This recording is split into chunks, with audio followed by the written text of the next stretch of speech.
Welcome to Nina in the Kitchen, where spring has sprung, and so I'm thinking fruity, light flavors, lemon. Today I'm making a lemon ricotta cheese cookie that is so delicious. I hope you try this recipe. It's a keeper, and the recipe is found just below the description. This is 2 sticks of unsalted butter, 1 cup. Lemon, I'm going to zest it and also use some of the juice. We have flour, ricotta cheese, baking powder, lemon, salt, and sugar. So it's really rather simple. I'm going to give this to you in metric so that if you like to weigh your ingredients out, as I do, you can go there. The oven is preheating to 350, 176 Celsius. So here we go. I'm putting the paddle attachment on my KitchenAid. I have the zest of 1 lemon, and this is going just straight into the sugar. That is 400 grams or 2 cups of sugar. So the butter is unsalted, 226 grams, 1 cup, 2 sticks of butter. That's going right into the mixer. I'm going to put the sugar and the lemon in here, and what's going to happen is that this lemon will infuse the sugar so that you have this very gentle flavor of lemon throughout the cookie with every bite. You're not going to get little bits of lemon zest in here. Putting that in right now. And then this will start out on a low speed so that you don't get a face full of sugar, although that doesn't sound like a bad thing. And then I'm going to just bump this speed up. So I'm gradually speeding this up, and this will go on a high speed eventually. You might have to scrape it down from time to time, but I'm going to let this go for about 3 minutes. The granules of sugar are going to pierce through the butter, aerate it, and it will actually change color. The butter at the end of the creaming process will look more white and fluffy as opposed to yellow butter. And this is what creamed butter will look like. You see, it's light and fluffy. Now I'm going to add what would be considered the wet ingredients. Did I talk about the eggs? I don't remember anyway. We have 2 large eggs. So I'm going to put this on a low speed. Let's call that medium low. That's on number 2.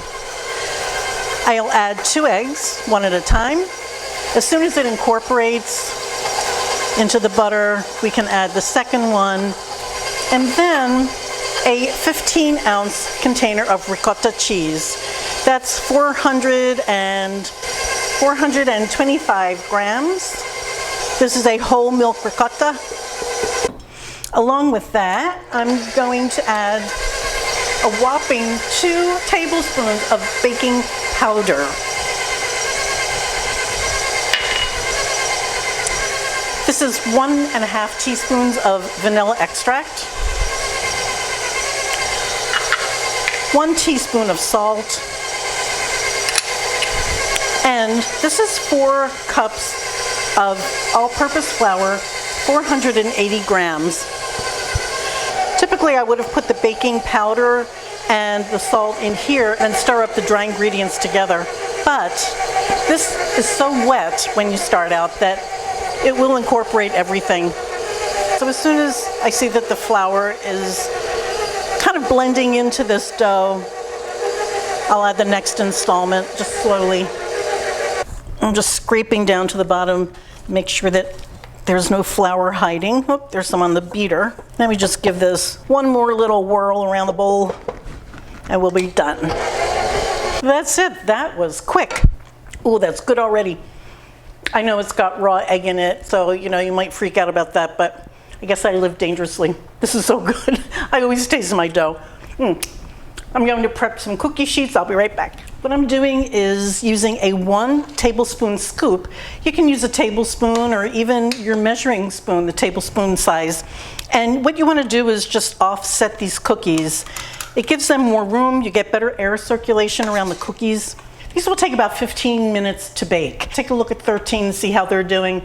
Halfway through, if you don't have convection, or even if you do, ovens are different, you may want to take your pans out, turn them around, and rotate them one shelf to the other, and also flip front to the back That's called a pan rotation, and it gives you a better bake. The other thing is that when they first come out of the oven, they are very, very soft. Don't try to move them. These are more like cake than they are cookie, a crisp cookie. Do not try to move your cookies right away. Let them set for maybe 3 minutes, so not very long, and then you can move them without breaking them. And I'll see you when these are all ready. As you can see, I have cookies everywhere. What I did is I put a batch in. While one batch was baking, I put the dough in the refrigerator because these cookies, as you can see, let me put them up here so you can really see them well. They're very round, and you want to keep that shape. They only brown, and they go golden brown just around the periphery of the cookie and very light on the bottom. If they go beyond this, then they will be overbaked. So just know that about them. You're not looking for a dark brown cookie like chocolate chip or something. When I put this together, and as you can see I used 1.5 cups, which is 169 grams of confectionery sugar or icing sugar.